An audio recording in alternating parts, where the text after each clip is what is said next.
However, there's just one last presentation after we will go straight to the awards. We've had pilots talk, we've had cabin crew talk, we've had people from property and investment company talk. Why don't we just hear something from somebody in HR? Perhaps we're all thinking, okay, we want this cabin crew job, but do you know exactly what the HR managers look out for when it is time to recruit? When they're looking for that person who qualifies to be a crew for their different airlines, maybe not even within the airline, HR generally, they usually have exactly what they're looking for. So to do justice to this presentation, ladies and gentlemen, please help me welcome with a warm round of applause, Mr. Victor Banjo, Father Victor, as they usually call him. Father Vic. Good afternoon, ladies and gentlemen. I'm actually going to start off from actually where they actually stopped, to actually talk about the passion you have for what you want to do. By sharing a very short story. Back in my days in BAT, where exactly at that time I was HR director as well, we were recruiting for HR staff. And my team had actually done the recruitment, they had done the interviews and said, okay, Victor, we have some candidates, 2 people, final candidates for you to meet to join the BAT HR team as HR officers. So, like I always do, I met them. One of them was actually, I mentioned his name shortly, and I asked him, I said, it is an HR officer role. He said, why do you want to come into HR?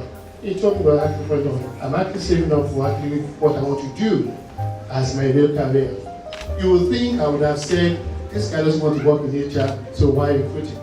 I said, so what do you really want to become? He said, honestly, I want to be a pilot. And this guy was interviewing for an HR officer role. I looked at him. I've always been a very unconventional person. I said, you know what? I like your candor, and you know what? My team have actually met you. They like you. You know, so I'm saying yes to you. So come on board. I recruited him as an HR officer in BAT. About a year and a half later, I became the HR director at Virgin Nigeria, and I remembered, thank God, I have someone who has a dream of actually being a pilot. So I called the HR team. While you're actually doing recruiting for HR, you know we have vacancy for HR officers in our team as well. I know somebody who is actually back where I used to work as well. Call him and find out whether he wants to join us in HR. They called him, he said, yes, I would like to work with you in HR. And he came into Virgin Nigeria as an HR officer again. But I said, do something, post him to HR operations. So he was seconded to go and work at HR operations, which obviously was based at the airport. About 9-10 months later, he came to my office at HMS and said, Victor, I want you to know I'm traveling and I'm going to be back or something. I said, you know the way it is, you go travel, please bring me chocolate or anything you think you buy. I said, no, I'll be gone for a very long time. So why? I'm going to flying school. And that is how a very good friend of mine till today, Samuela, some of you know him, actually basically moved on to become a pilot. Yes, he was an HR officer with us. Suleiman. Absolutely. So it's for the benefit of all these young people here that they are going to be stepping stones to the things you want to do. But there are certain things that would actually come into play. Conviction, mental alertness, and also self-belief. You can't do anything if you don't believe in yourself. And I actually noted here that one is, I've had good flights, I've had bad flights, where you have no IFE, not enough food brought on board. I have long throat, so imagine I'm going to survive that. Cooling system not working, undue delays.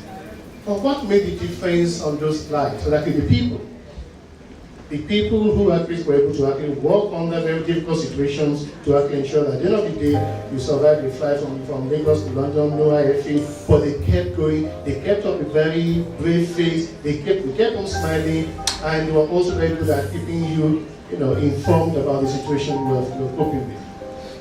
So that's why I say that I really thank Joy Ogbebo for what she's doing here today with this pioneering cabin crew fair. Because for those of you who are seeking the excitement of life on board as cabin crew, it's a great opportunity to learn. Because what we are witnessing here today is essentially effective human capital development and investment, which as a country will not be very good at for a very long time. But we're looking at investing in the next generation of skilled workforce to develop an industry which should actually be the best in Africa, but due to poor governmental policies, we've actually not been doing what we're meant to be doing. And there's an example I'd like to quote. In 2002, South African Airways launched a program they called it Vulindlela, which actually means showing the way. What was it all about? It was about SAA giving advice to people in the inner countries on 3 key areas: about educating people about how to be a cabin crew or other parts of the aviation industry, how to get trained, how to develop the skills you need to fulfill your dreams, and finally to help the airlines to overcome the shortage of skills in that particular industry. What we're seeing today is so significant because it's the first time that we see this country where Joy and her team actually hosting a cabin crew fair. Imagine what can be achieved when more stakeholders actually come on board to actually help us build the human capital we need.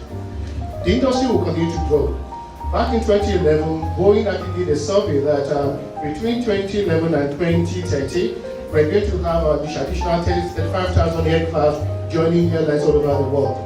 On average, you have about 13 to 24 crew on board, if it's like an A380 or a 747, about 13 to 18 crew members. So the market is actually growing, and some of our colleagues I know from Virgin are going to work for Emirates and other global airlines. So the market is actually very open for you. Some of you are attracted to aviation for what I've heard and seen from your conduct so far because of the strong brands, the training, and you want to travel essentially. But it goes beyond that, and a lot of what I'm talking about luckily has been touched about by some of the previous speakers.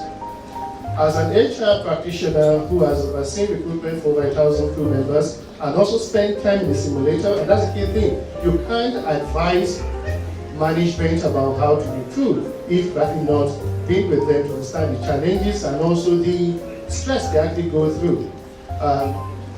How many of you have been in simulators before? You have seen grown men come out after 2-3 hours sweating like a pig, and you know that you have to even expect the comfort of what really happens during the training.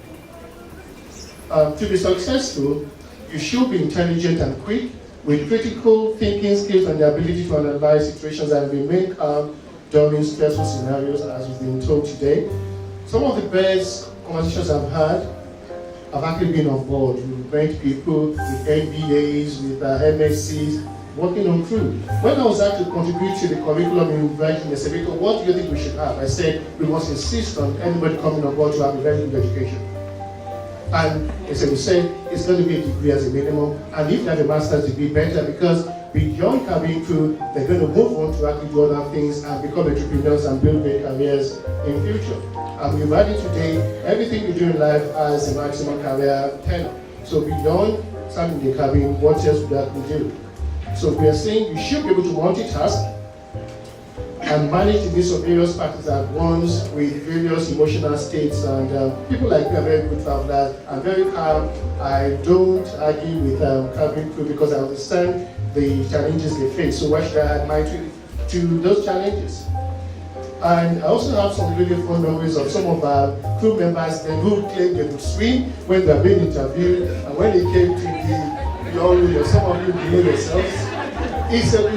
So I'm saying to you today, don't laugh, but start building those competencies that make it easier for you to succeed in the industry. So if you are gifted with multi-language skills, it is a great addition to your repertoire of skills. You should, above all, you should be friendly, welcoming, hospitable, helpful, and easy to approach, because why would I want to come back to your airline if you gave me the attitude, which is actually very negative? I won't come back to you. And put it this way, you are the biggest sales agent of your airline.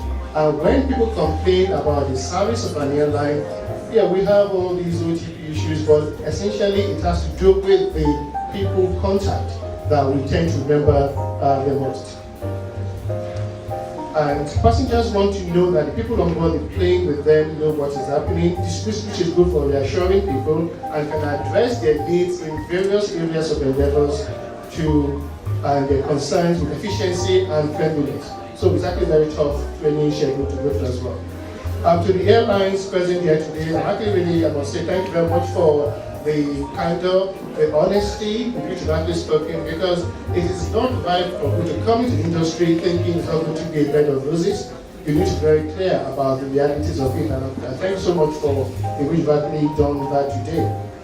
Because the secret of successful recruitment in the airline is to treat candidates with care and to also let them realize that the safety of people on board and everybody and all of those on the ground as well actually lies with them as well. Our goal as an airline management is always to provide a personal service to people. That is why today, about 10, 11 years after, I'm still very proud to wear this uniform, complete with the name tag as well. It is important. If for any other thing, the skills you pick up in aviation can serve you well in any industry. Because is it hospitality? Is it about customer service? Is it about selling? Is it about basically, you can be a counselor, you can be a psychologist, and of course everything we want you in the cockpit as well. So for me, that's why I'm looking at in this room today. I've seen people who, from all those humble startups, those who were not tall enough, I still laugh when those who were not tall enough, but where all those high, I can make it, I'm just laughing. But it's not kind of excitement. It's nice to see that passion of what they have to want. And we also see the fact that when people do get pregnant, and yes, they will get pregnant, and like once you have skills that are transferable when you come on board, it makes it easier for you to actually explore other opportunities within the industry. Former pilots have become airworthiness inspectors. You've actually gone to actually pick up so many things you can do within the industry. What really matters is be open-minded. I remember one or two crew members came on as cabin crew, ended up in engineering, in working in those days as well. So what am I saying here? Really, what is important is really conviction and drive. If you have those, because really, you've heard this phrase that we recruit for one attitude and we train for skills. If you have the right attitude, and like rightly heard from Captain John Obasi, your degree does not really matter. Exactly the optimism and the desire to succeed, and more importantly, like we used to say in Virgin, you must be proud to serve. Irrespective of your own personal standing, humble yourself. There's a phrase that says you must stoop, you must learn to do what? Stoop to conquer. When you stoop to actually serve, the world is your oyster, you can actually overcome whatever you want. Once again, it's been a great pleasure being here today. Joy of You've actually done something, I call it the pioneering landmark program, which I'm very proud to have been here to witness it with them, and the Almighty God for me to go into the Thank you.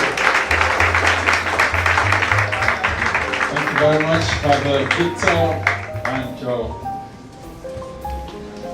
Indeed, it's been a very wonderful day.